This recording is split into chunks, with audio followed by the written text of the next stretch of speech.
machine lately.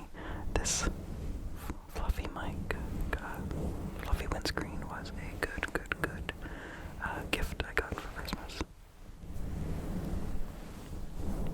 I've really enjoyed using it. So, okay. Let's go. So, I have a daughter. She just turned 2.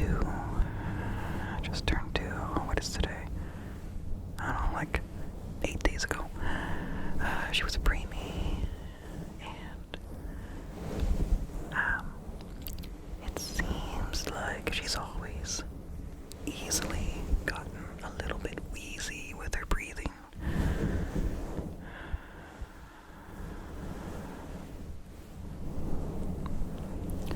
But every time we would bring it up to any of her doctors, they would listen to her and be like, no, that's not wheezing. You're just hearing something else. Like, that's not wheezing. So like, okay, it's just what her throat sounds like or whatever, because we've brought it up many times. But in the last few months, really, since November, anytime she gets any kind of cold, she gets really wheezy and bad, sick. So much so that we go to urgent care. And she now has an inhaler. November was a really bad sickness. It lasted all month. It was horrible. And then 3 weeks ago, she just got a regular cold, but it was bad. Like, just hard time breathing, so we went to urgent care. And even this doctor told us, like, no, it's not really wheezing, but we'll give her, an inhaler.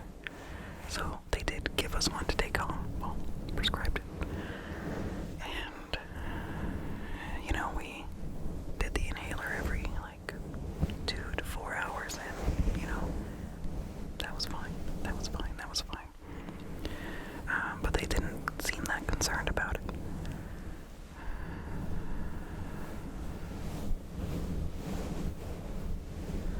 Okay, I'm gonna switch up triggers. Gonna do some gentle tapping on this cork.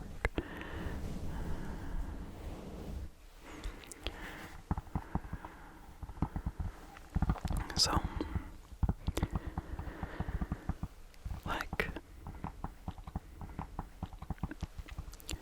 one morning, my baby woke up with a runny nose. That's pretty normal for kids. Seems like always a runny nose. And then throughout the day, she got a little bit worse, but not bad. We knew the nighttime was going to be rough, just with coughing, keeping her awake. And so I knew I was probably just going to end up sleeping in the reclining chair, holding her. Because her being upright usually helps stop her from coughing. But I was up until 3:30 in the morning, and she hadn't slept at all. And she tried, but it was just rough coughing, and then working kind of hard to breathe. But we would do the inhaler.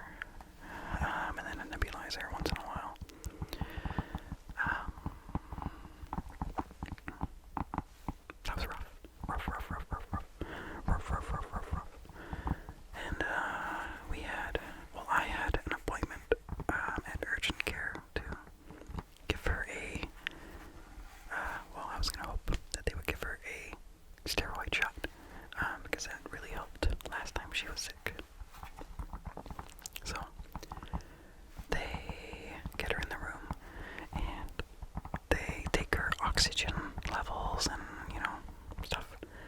And this time, it was low, pretty low. So low, in fact, that the nurse went and got the doctor right away. So, yeah, basically they told me I should have just gone to the ER. Which, like, if they had seemed more worried the last time I was there, we probably would have just done that. So we did a nebulizer treatment in the room, in the little room, and she fought me. She did not want to wear the mask.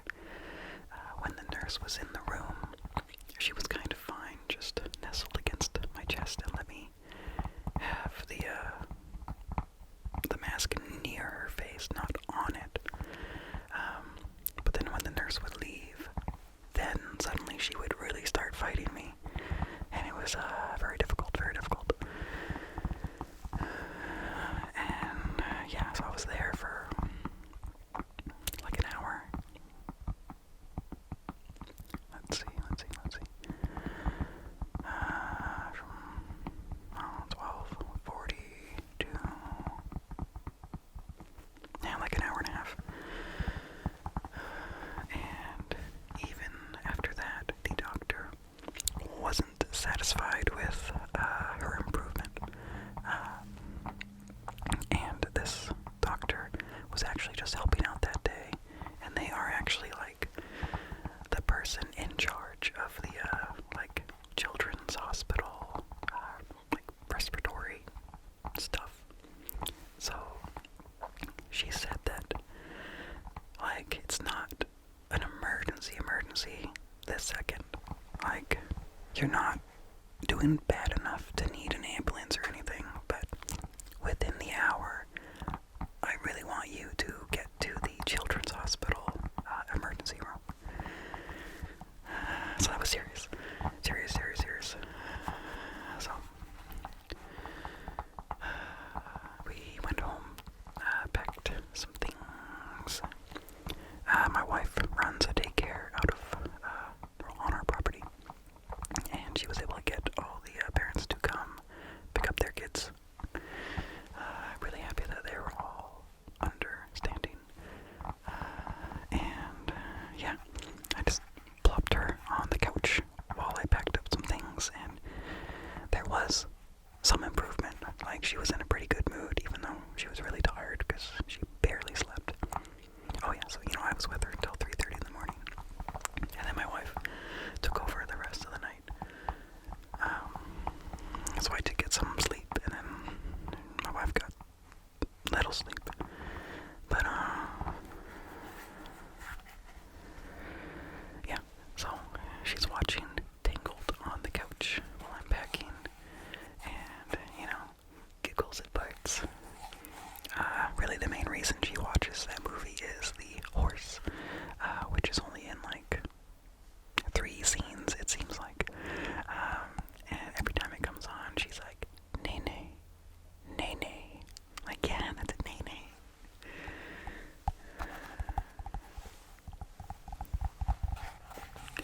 But yeah, the doctor did say, like, the steroid shot could, suddenly kick in on our way to the hospital, and then, like, she'd be totally fine. Like, that was a real possibility, that we would just go to the ER for no reason. So I was hoping that was gonna happen, But yeah, we get there, and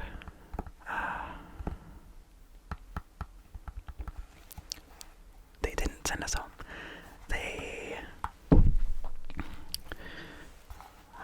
So yeah, we were there 6 hours, and I held her in a hospital bed. They had me, sitting up. She had no energy, so it was mostly easy just to let her lay on my chest. But probably the absolute worst medical experience. Not because anyone was doing like a bad job or anything,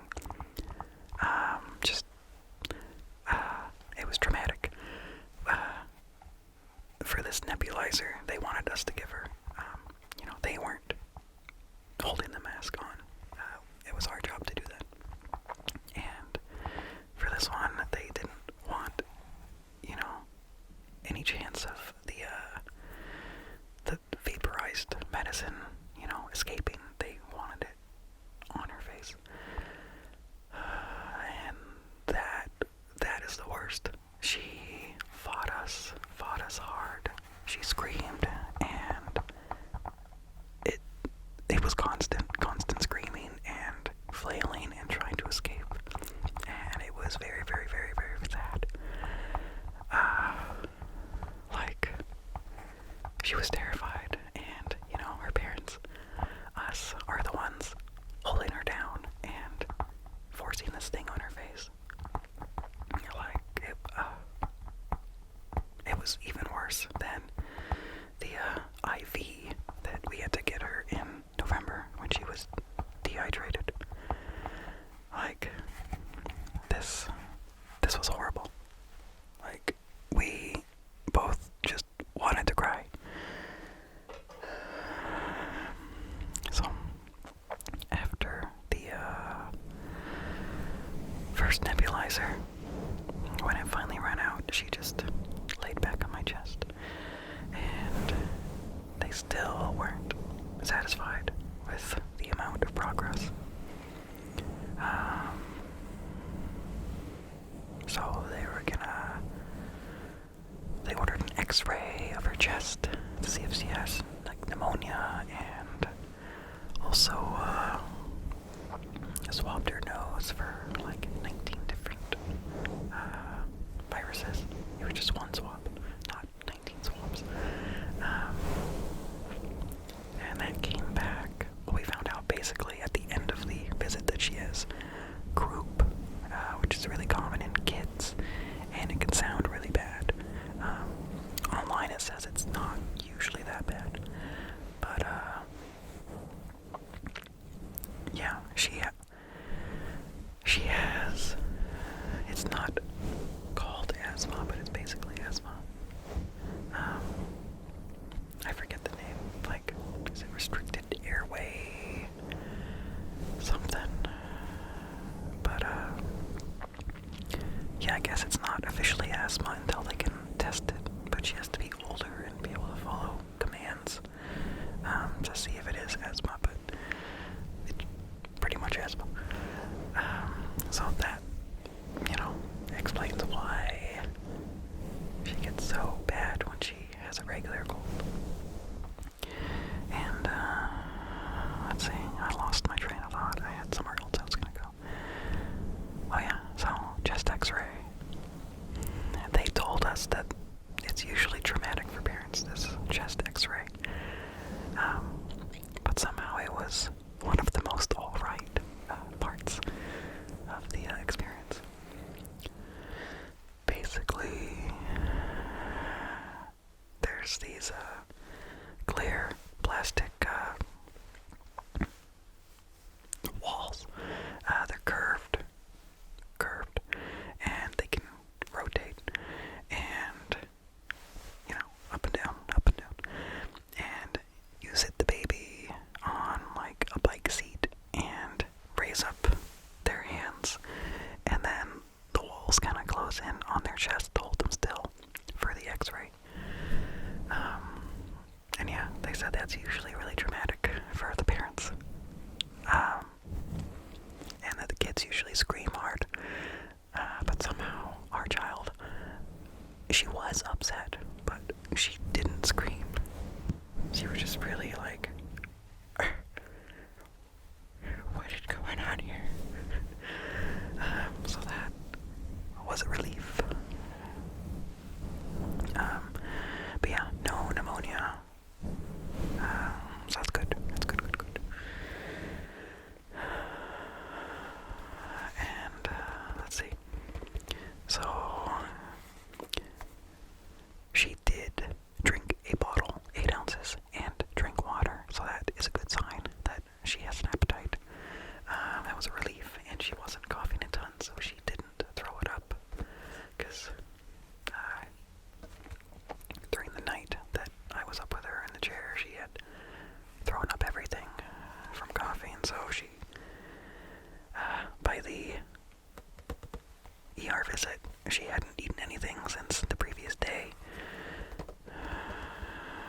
So, really, really,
promises won't turn so bad. So, progress, progress, progress.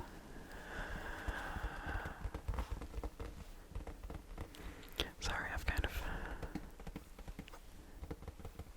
of lost focus on the triggers. You know, caught up in the story. It was very hard.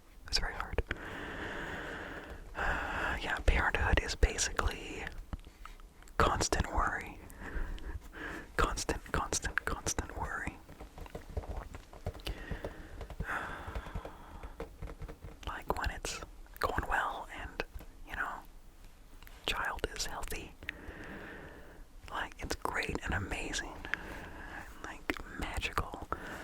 But when they are really sick, like, it's just constant worry about their safety.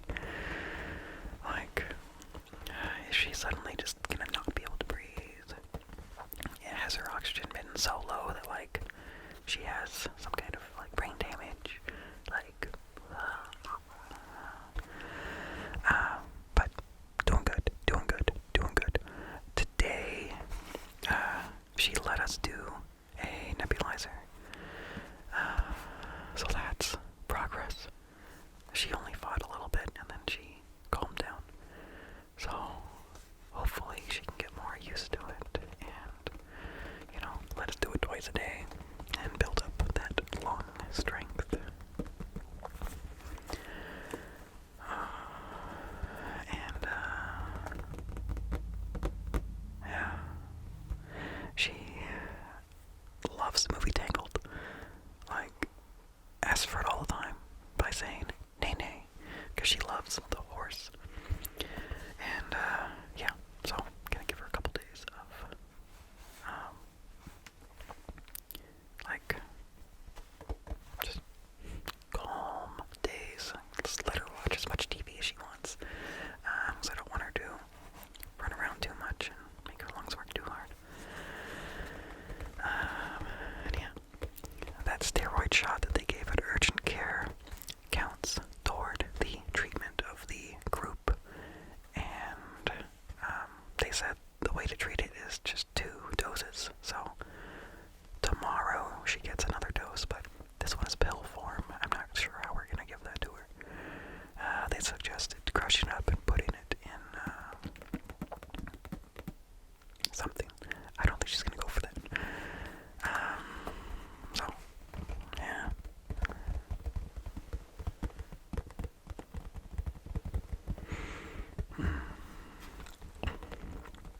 But yeah, she has been playing today with her little toys. Her latest toy that she's been carrying around and held almost constantly for comfort at the ER was like a toy bear, like hard plastic. Like, I don't know why she loves it so much, but like, yeah, it's not squishy, it's not fuzzy, it's hard plastic. But yeah, she hugs it in her arm.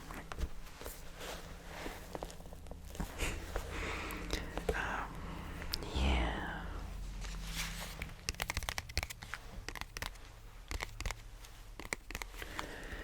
Yeah, sorry guys, I had all these triggers laid out. I did like 2 or 3. So sorry, yeah, I got caught up in the story of it all.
50 this month. 50 years old. 50 years of Dark Side of the Moon. So, like, that's old. And I'm starting off with that also because, I mean, really, I don't think people need a whole lot of convincing to take a listen to that.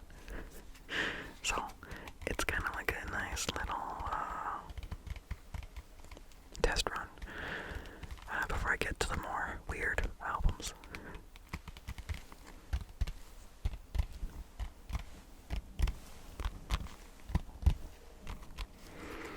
And sometime I'm thinking it'd be fun to do a bit of a dictionary thing.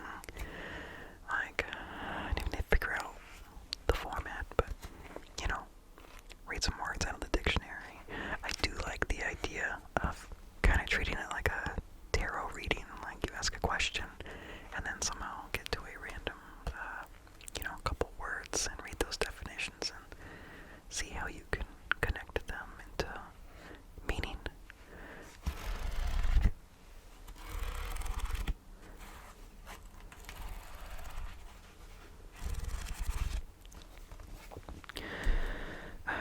What else?